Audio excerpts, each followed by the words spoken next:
Hello viewers, welcome to our channel. భారతదేశానికి సంబంధించినటువంటి అధికారికమైనటువంటి పేర్లు కంప్లీట్ చేయడం జరిగింది. మనం ఈ వీడియోలో ఫైనాన్షియల్ లేదా వాణిజ్యానికి సంబంధించినటువంటి పేర్లు ఏంటి, భారతదేశానికి ఫైనాన్షియల్ నేమ్స్ లేదా వాణిజ్యపరమైనటువంటి పేర్లు ఎందుకు వస్తాయి అనేసి అంటే, భారతదేశం ఇరుగు పొరుగుతో ఉన్నటువంటి దేశాలకు మన దేశానికి మధ్య వర్తక వ్యాపారం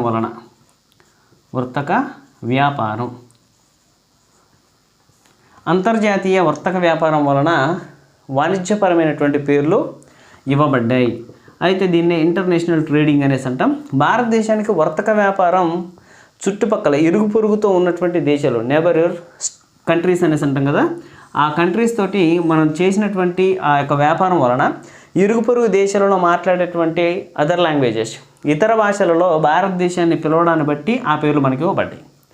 అయితే భారతదేశానికి ఎన్ని రకాల పేర్లు ఈ వాణిజ్య వ్యాపారం వలన ఇవ్వబడ్డాయి అంటే 3 రకాల పేర్లు.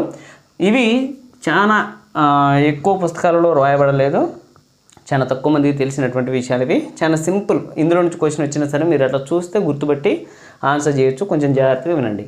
ఇలా ఫైనాన్షియల్ వాణిజ్యపరమైనటువంటి పేర్లు మరి ఏ దేశాలు ఇవ్వబడ్డాయి, ఒకటోది ఏంటి, రెండోది ఏంటి అనేది ఒకసారి స్టడీ చేద్దాం. ఫస్ట్, ఏ దేశం మనకి ఇవ్వబడింది మొట్టమొదటి పేరు అంటే చైనా.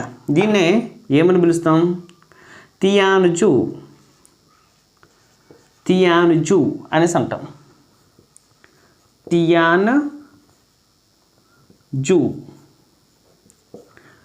తియాన్జు.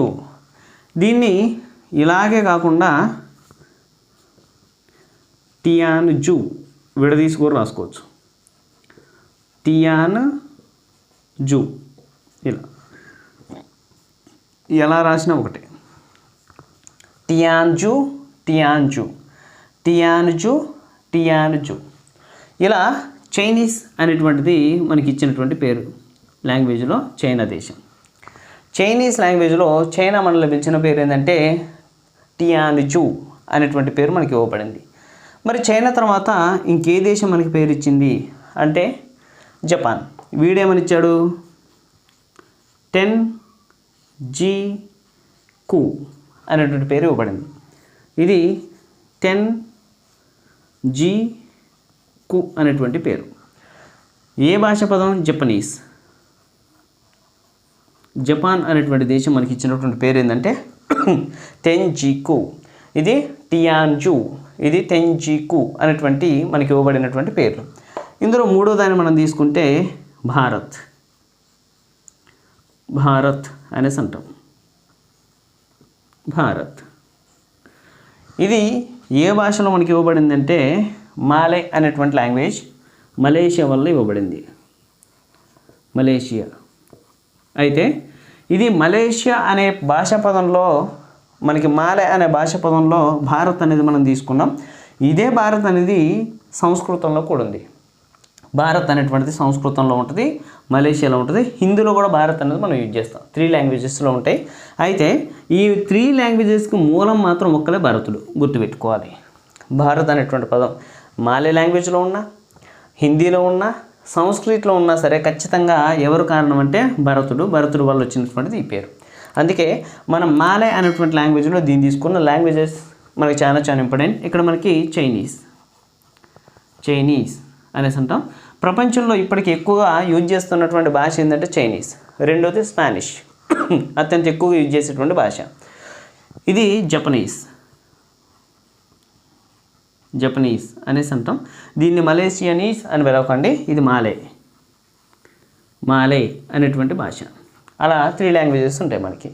ఇలా 3 భాషలలో మనం వర్తక వ్యాపారం నిమిత్తం వాళ్ళు మన దగ్గరికి, మనం వాళ్ళ దగ్గరికి రాకపోకలు జరుగుతున్న క్రమంలో వీళ్ళు మనకి ఇచ్చినటువంటి పేర్లు ఈ తియాన్జు, టెన్జికు, అదే భారత్. ఇలా మనకు 3 రకాల పేర్లు వచ్చినాయి. వీటిని మనం గుర్తుపెట్టుకోవడం ఎలా? ఎందుకు? వీటి నుంచి మ్యాచ్ ద ఫాలోయింగ్ అడిగినా సరే మనం కన్ఫ్యూజన్ అయ్యేటువంటి పరిస్థితి.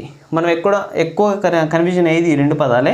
మీరు బాగా గుర్తుపెట్టుకోవాల్సిన విషయం ఏంటంటే సరే మనకి తెలిసిన దాన్ని గుర్తుపెట్టుకోండి అన్నప్పుడు బట్టి కొడతారు. మనలో తియాన్జు ఏంది చేయద్దు తెలియదు, టెంచుకు ఏంది చేయాలి తెలియదు. ఇలా మనకి ఏంటనేసి అంటే వీటిని బాగా బట్టి కొట్టకండి, గుర్తుపెట్టుకోండి. గుర్తుపెట్టుకోవడం అంటే గుర్తు అంటే ఏంది? స్ట్రక్చర్ అంటే ఏంది? పిక్చర్ అంటే ఏంది? ఇమేజ్ అంటే ఏంది? బొమ్మ పెట్టుకోండి. అలా బొమ్మ గుర్తు పెట్టుకోవడం ఏంటి సార్ అంటే ఏడాడ బొమ్మలు తేవాలంటే తీసుకురావాలి. ఇప్పుడు గుర్తు ఎలా పెట్టుకోవాలనేసి అంటే ఇక్కడ చూడండి, చై నా జా పా అన్న ఎన్ని పదాలు ఉన్నాయి, ఇక్కడ చై నా రెండే పదాలు ఉన్నాయి. ఇక్కడ తియాను జూ ఇక్కడ చూసుకోండి, తియాను జూ రెండే పదాలు ఉన్నాయి. ఇక్కడ జా పా అన్ను తెన్ జీ కు అలా 3 3 2 2 ఇది గుర్తు అనమాట. మీరు బండ గుర్తు పెట్టుకోండి, 3 3 2 2 చైనా రెండే పదాలు, అక్కడ కూడా తియాంజు రెండే పదాలు వస్తుంది. ఇక్కడికి వస్తేనే జాపా అన్న 3 పదాలు, అక్కడికి వస్తేనే తెంజీకు 3 పదాలు వస్తుంది. ఇలా మొత్తం మీద 3 3 2 2 ఇలా బండ గుర్తు కూడా పెట్టుకోండి. ఈ పదాలు ఖచ్చితంగా ఎగ్జామినేషన్లో వాళ్ళే ఇస్తారు.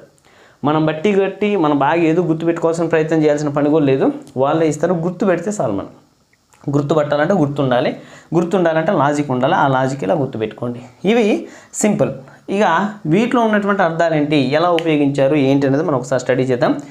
తియాంజు అనేటువంటిది చైనీస్ లాంగ్వేజ్లో ఉపయోగించబడినటువంటి పదం అనేసి అనుకున్నాం. అయితే ఈ చైనా వాళ్ళు భారతదేశానికి తియాంజు అనేటువంటిది ఎందుకు ఇచ్చారు ఈ పేరు అనేసి అంటే, ఈ తియాంజు అనేటువంటి పదానికి అర్థం ఏంటి, తియాంజు మీనింగ్ ఏంటి అనేసి అంటే 5 ఇండియర్స్ అని అర్థం. ఏంటి అసలు తియాంజు అంటే అర్థం 5 ఇండస్ 5 భారతదేశాలు అని అర్థం. అలా 5 ఇండస్ అనేసి అంటే ఇంతకీ ఈ 5 ఇండియాస్ ఏమేమి ఉన్నాయి అనేది మనకు తెలియాలి.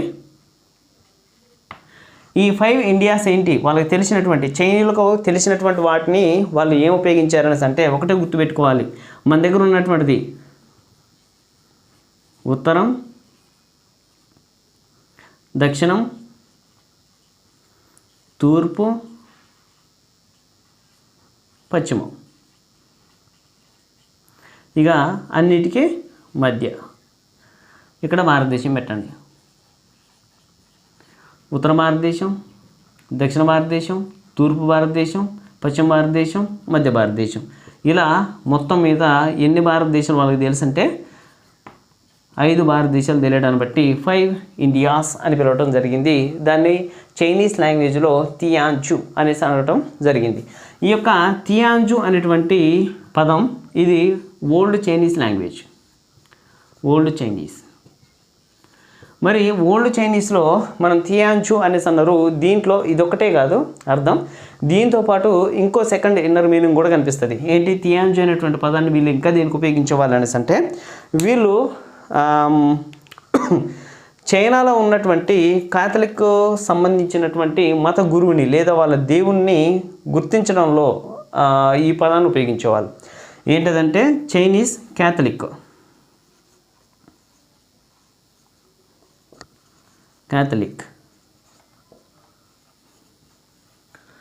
మత దేవుణ్ణి నియమించడంలో, దేవుని లేదా గురువైన దేవుడని వాళ్ళ దాంట్లో అట్లా ఉపయోగిస్తారు. అలా చైనీస్ క్యాథలిక్ మతానికి సంబంధించినటువంటి దేవుణ్ణి లేదా గురువుని నియమించడంలో ఉపయోగించే పదం ఏంది అనేసి అంటే, ఈ యొక్క మన తియాంజు అనేటువంటి పదం ఎక్కడ ఉపయోగిస్తారనమాట. వాళ్ళు తియాంజు అనేసి అంటేనేమో వాళ్ళ మతంలో దేవుణ్ణి నియమించడంలో ఉపయోగించే పదం.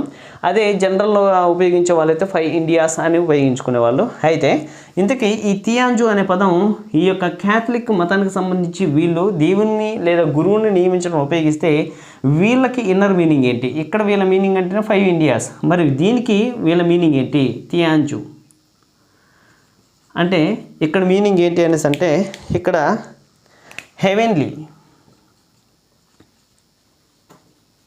మాస్టర్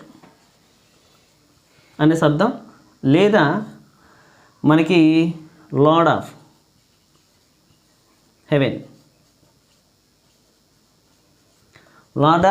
హెవెన్, హెవెన్లీ మాస్టర్ లేదా లార్డ్ ఆఫ్ హెవెన్ అనేసి అంటాం. అంటే స్వర్గపు గురువు అని అర్థం దీనికైతే.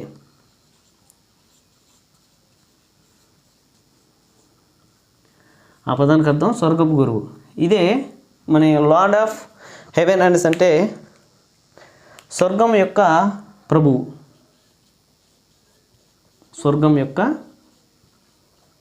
ప్రభువు. ఈ అర్థాలను కలిగినటువంటిదే తియాంజు.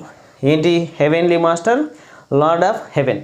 ఈ రెండు పదాలను కలిగినటువంటిది తియాంజు. అంటే ఈ తియాంజు అనేటువంటి పదం ఓల్డ్ చైనీస్ లాంగ్వేజ్లో క్యాథలిక్ మతానికి సంబంధించి ఒక గురువుని లేదా దేవుణ్ణి నియమించడంలో ఉపయోగించేటువంటి గొప్ప పదం. ఇక్కడ ఈ గొప్ప పదాన్ని మనోళ్ళు ఏం చేశారంటే 5 ఇండియాస్గా దీనికి తర్జుమా చేశారు. అంటే భారతదేశంలో ఉన్నటువంటి పరిస్థితులు హెవెన్లీ మాస్టర్ అంటే స్వర్గపు గురువులాగా మన దగ్గర ఉంది. అంటే భారతదేశం ఎలా ఉందంటే ఒక గురువు ఎలా ఉంది ఆ గురువు అనేసి, అంటే ఇట్లాంటిది కాదు, స్వర్గానికే గురువు. అంటే అంత హెవెన్లీగా ఉండేటువంటి ప్రజలు ఉంటారు, అంత శాంతియుతంగా ఉండేటువంటిది, ప్రపంచానికి శాంతిని పరిచయం చేయడమైనా, శాంతికి సంబంధించినటువంటిదైనా సరే ఇక ఆ స్వర్గానికే గురువు ఎవరు అనేసి అంటే ఇండియా.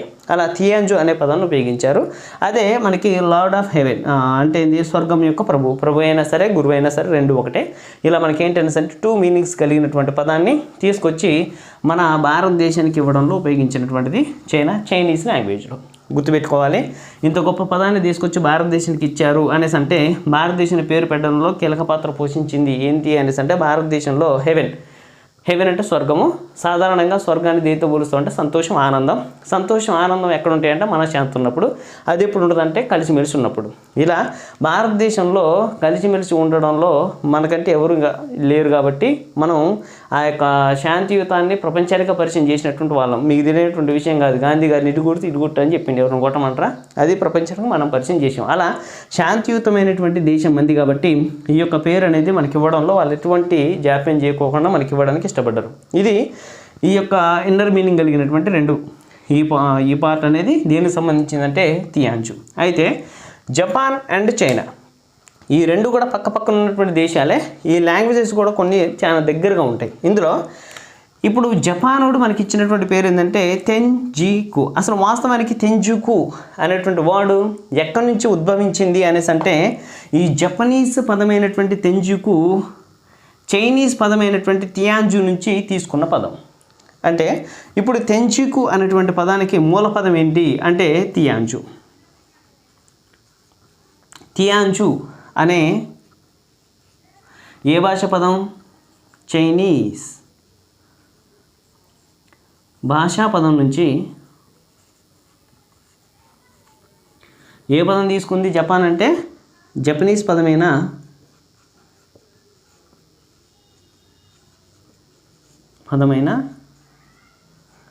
తెంజికు అనే పదం ఉద్భవించింది. అయితే ఇక్కడ తియాంజు అనే పదానికి 5 ఇండియాస్ అనేటువంటి అర్థాన్ని తీసుకుంటే మరి జపనీస్ వాళ్ళు తెంజికు అనే పదానికి ఏ అర్థాన్ని తీసుకున్నారు అనేసి అంటే దీనికి వీళ్ళు తీసుకున్నటువంటి అర్థం ఏంటిది? పశ్చిమానికి ప్రయాణం, జర్నీ టు ద వెస్ట్, పశ్చిమానికి ప్రయాణం.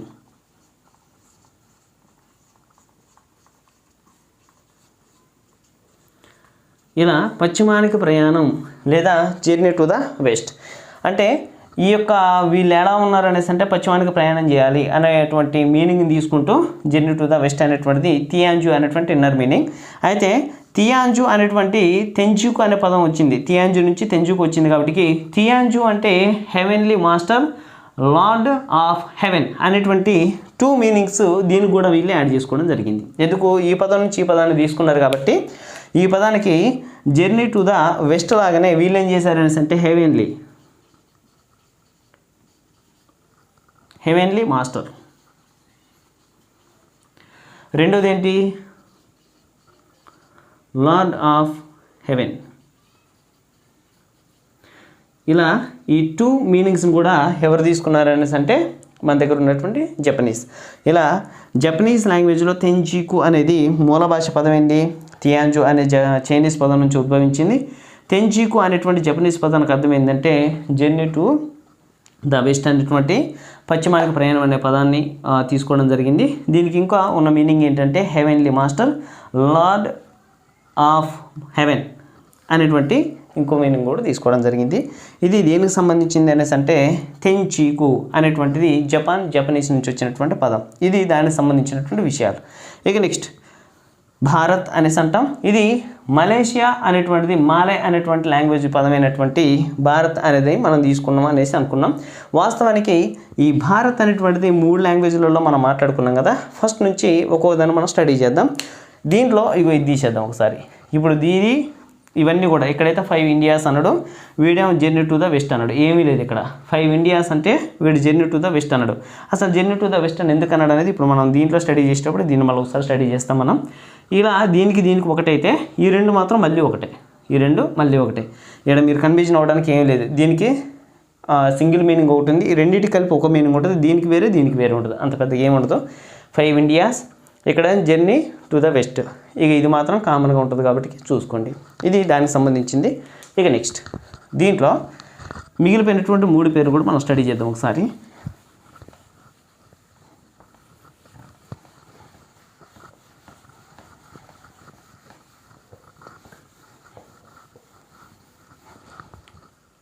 ఏముంది ఇక్కడ ఒకసారి చూద్దాం. భారత్ అనేసి అన్నాం. భారత్ అనేది జనరల్గా మనం ఫస్ట్ నుంచి చూసుకుంటే భారత్ అనేటువంటి పేరు ఎక్కడి నుంచి వచ్చింది? భారత్ అనే పేరు పురాణాలు, భారతదేశంలో ఉన్నటువంటి పురాణాలలో భారత్ అనేటువంటి పేరు తొలిసారిగా పిలువబడుతూ ఋషభనాథుడి యొక్క కుమారుడు, ఋషభనాథు లేదా నాథుడు యొక్క కుమారుడు భరత లేదా భరతవర్ష. ఇలా తొలిసారిగా పురాణాలలో రాయబడింది. ఏమని? భరతవర్ష ఋషభనాథుడి యొక్క కుమారుడు. ఈతని నుంచే భారత్ అనేటువంటి పదం రావటం జరిగింది. అలా పురాణాలలో భారత్ అంటే భరతవర్ష ఋషభనాథుడి యొక్క కుమారుడు అనే అర్థాన్ని కలిగి ఉంది. అలా భారతదేశంలో ఎన్ని పురాణాలలో రాయబడింది అనేసి అంటే ఒకటి విష్ణు పురాణం,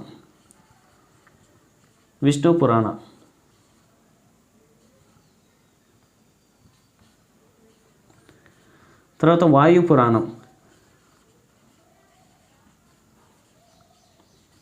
అగ్ని పురాణం,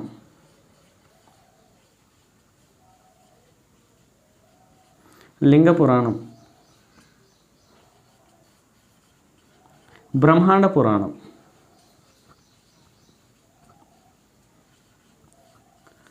ఎన్ని పురాణాలలో రాయబడిందంటే విష్ణు పురాణం, వాయు పురాణం, అగ్ని పురాణం, లింగ పురాణం, బ్రహ్మాండ పురాణం. ఈ పురాణాలలో రాయబడినటువంటి పేర్లు ఏందనేసి అంటే భరతవర్ష, భారత్ అనేటువంటి పేర్లతో మనకు కనపడుతుంది. ఇలా ఇది తొలిదనమాట. అసలు భారత్ అనేటువంటి పేరు ఎక్కడి నుంచి వచ్చింది అనేసి అంటే ఇది ఈ పురాణాలలో రాయబడినటువంటి భాష ఏంటి అనేసి అంటే సంస్కృతం. అలా సంస్కృతంలో భారత్ అంటే ఏంటి? సంస్కృతంలో భారత్ అంటే అనగా భరించడం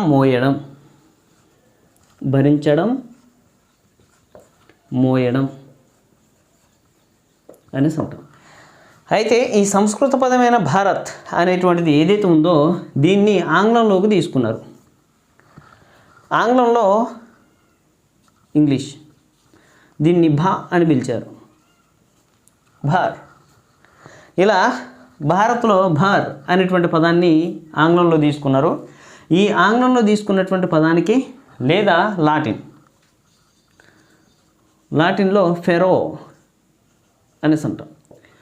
ఇంగ్లీష్లో భార్, లాటిన్లో ఫెరో అనేటువంటి 2 పదాలను తీసుకుంటే ఈ పదాలకు అర్థం ఏంటి అనేసి అంటే జ్ఞానం కోసం అన్వేషిస్తున్నటువంటి వ్యక్తి,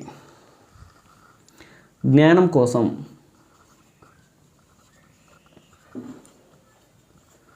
అన్వేషణలో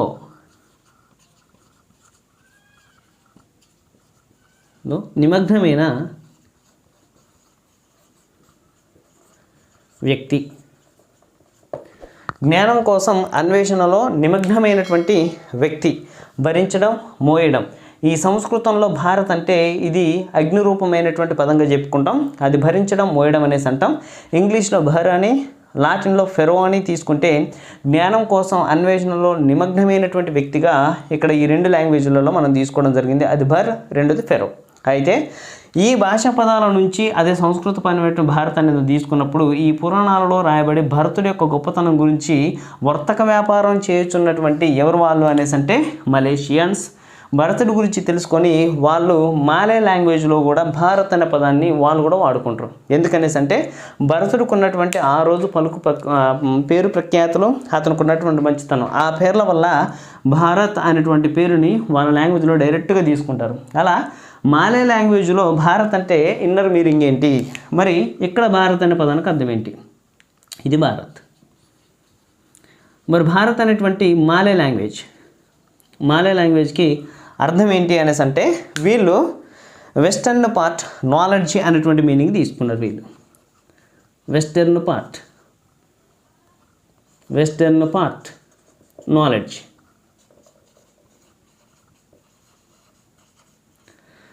వెస్టర్న్ పార్ట్ అంటే పశ్చిమ దిక్కు, నాలెడ్జ్ అంటే జ్ఞానము. వెస్టర్న్ పార్ట్ అంటే పశ్చిమ దిక్కు, నాలెడ్జ్ అంటే జ్ఞానము. అలా ఈ యొక్క ఇన్నర్ మీనింగ్ తీసుకోవడం జరిగింది. అలా భారత్ అనేటువంటి మాలే లాంగ్వేజ్కి అయితే ఈ పదాలు, ఇంగ్లీష్లో భర్ అంటే, లాటిన్లో ఫెరో అంటే జ్ఞానం కోసం అన్వేషణలో నిమగ్నమైన వ్యక్తి అని అర్థం. సంస్కృతంలో భారత్ అంటే భరించడం, మోయటం అని అర్థం. అసలు భారత్ అనే పదం ఎక్కడ రాయబడిందంటే పురాణాలలో. ఏ పురాణాలు అంటే ఈ పురాణాలు. ఇలా మనకేంటనేసి అంటే ఒక భారత్ అనే పదానికి ఎటు నుంచి ఎటు ఎలా తిరిగి వచ్చింది అనేటువంటిది మనకు కావాల్సింది. ఇలా మలేషియన్స్ భారతదేశంలో ఉన్నటువంటి భరతుడి యొక్క పాలన, భరతుడి యొక్క గొప్పతనం, తనకున్నటువంటి మంచితనం వల్ల మాలే లాంగ్వేజ్లో భారత్ అని తీసుకున్నారు. దానికి అర్థం ఏంటంటే వెస్టర్న్ పార్ట్. రెండోది ఏంటంటే మనకి నాలెడ్జ్ అనేసి అంటాం. వాస్తవానికి వీడు వెస్టర్న్ పార్ట్ అనే పదాన్ని ఉపయోగించారు. వీళ్ళు ఉపయోగించింది వెస్టర్న్ పార్ట్ అనే. ఇక్కడ మళ్ళీ జర్నీ టు ద వెస్ట్, పశ్చిమానికి ప్రయాణం. జర్నీ టు ద వెస్ట్, పశ్చిమానికి ప్రయాణం. ఇక్కడ వెస్టర్న్ పార్ట్ పశ్చిమ దిక్కు. ఏంటి పశ్చిమ దిక్కు, పశ్చిమానికి ప్రయాణం? ఈ రెండు పదాలకి ఏదో దగ్గర సంబంధం ఉంది. అసలు ఈ పదాలను ఎందుకు యూజ్ చేస్తున్నారు వీళ్ళు అనేసి అంటే భారతదేశానికి రావాలంటే వీళ్ళు వెస్టర్న్ పార్ట్ పశ్చిమ దిక్కుకే ప్రయాణం చేసి రావాలి, వీళ్ళు కూడా పశ్చిమానికే ప్రయాణం చేసి రావాలి. అందుకే వీళ్ళు జర్నీ టు ద వెస్ట్ అని పెట్టుకున్నాడు, వెస్టర్న్ పార్ట్ అని పెట్టుకోవడం జరిగింది. ఇంతకీ ఈ మలేషియా, జపాన్ ఎటువైపు ఉంటే భారతదేశానికి పశ్చిమానికి రావాల్సి వస్తుంది. దీనికి వచ్చిన మ్యాప్ పాయింట్ని చూస్తే క్లారిటీగా వచ్చేస్తుంది మనకి. ఆ పదాలు ఎందుకు ఉపయోగించారనేది తెలుస్తుంది. ఏంటి ఇక్కడ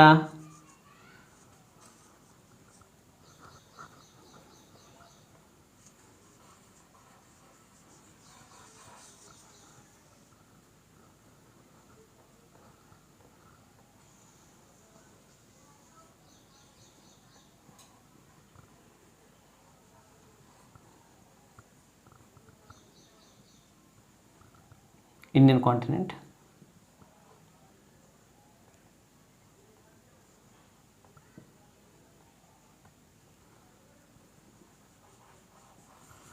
ఇలా తీసుకుంటాం మనం.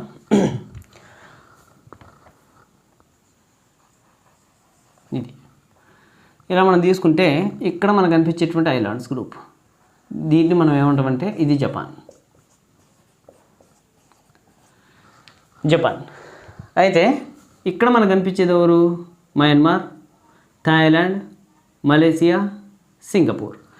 ఇలా మయన్మార్, థాయిలాండ్, మలేసియా అంటాం. This is called Malaysia. ఇలా మనకి ఇక్కడ మలేషియా ఉంది, ఇక్కడ జపాన్ ఉంది. అయితే మలేషియన్స్ ఇండియాకి రావాలన్నా ఇక్కడ ఏదైనా ఒక ల్యాండ్ని తీసుకున్నప్పుడు దానికి డైరెక్షన్స్ ఇవ్వండి, దిక్కులు చెప్పండి అంటే ఏం చెప్తాం మనం? ఇది నార్త్, కిందికి south, east, this is the west. అంటే ఇక్కడ ఉన్నటువంటి ఈ ల్యాండ్ ఏదైతే ఉందో దీనికి north, south, east and west, this is the west. అందుకే వెస్టర్న్ పార్ట్ అన్నాడు. అంటే పశ్చిమ దిక్కు, పశ్చిమానికి రావాలి. అదేవిధంగా ఇక్కడ నుంచి తీసుకుంటూ కూడా ఇది north, south, east and this is called west. అలా ఇటు నుంచి కూడా రావాలంటే వెస్ట్కే రావాలి. కాబట్టి వీళ్ళు కూడా ఏమన్నాడంటే జర్నీ టు ద వెస్ట్. అలా journey to the west, western part అనేటువంటి 2 వర్డ్స్ అనేది ఎందుకు యూజ్ చేశారనేసి అంటే వెస్ట్కు రావాలి భారతదేశం కాబట్టి అలా యూజ్ చేయడం జరిగింది. ఇక రిమైనింగ్ మిగిలిపోయినటువంటి చైనా ఎక్కడుంది అనేసి అంటే totally this is called Himalayas mountain ranges. ఇలా హిమాలయాస్ అనేటువంటి విస్తరించుంటే వీటికి పై భాగంలో జపాన్కి సరిహద్దుగా ఉన్నటువంటి వీటి మొత్తాన్ని దీన్ని ఏమంటామంటే చైనా. అలా చైనా అదేవిధంగా మలేషియా, జపాన్ ఇరుగు పొరుగుతో ఉన్నటువంటి దేశాలు, అక్కడ మాట్లాడే భాషలు వేరు కాబట్టి ఈ భాషలతోటి మనల్ని పిలవడం జరిగింది. ఇవి ఫైనాన్షియల్ లేదా వాణిజ్యపరమైనటువంటి పేర్లుగా చెప్పుకుంటాం. అవి ఏంటంటే అంటే తియాన్జు, తెంజికో అండ్ భారత్ అనేటువంటి 3 పేర్లు మనకు కనిపిస్తాయి. తియాన్జు, తెంజికో, భారత్. వీటిలో ఉన్నటువంటి మీనింగ్స్ ఇవన్నీ కూడా క్లియర్గా రాసి పెట్టుకోండి. వీటికి సంబంధించి చాలా తక్కువ తెలుసు కాబట్టి చాలా క్లియర్గా రాసుకోండి. ఒకటికి 2 సార్లు చదివితే చాలు. ఒకవేళ ఇందులో నుంచి క్వశ్చన్ వచ్చినా సరే పెద్దగా ఏమి ఉండదు, చాలా ఈజీగా ఉంటుంది. దీంతో మనకి ఇది కంప్లీట్ అయిపోయింది. ఇది ఫైనాన్షియల్ వాణిజ్యపరమైన పేర్లు అయిపోయింది. నెక్స్ట్ వీడియోలో హిస్టారికల్ లేదా చారిత్రమైనటువంటి పేర్లు కంటిన్యూ చేద్దాం. Thank you.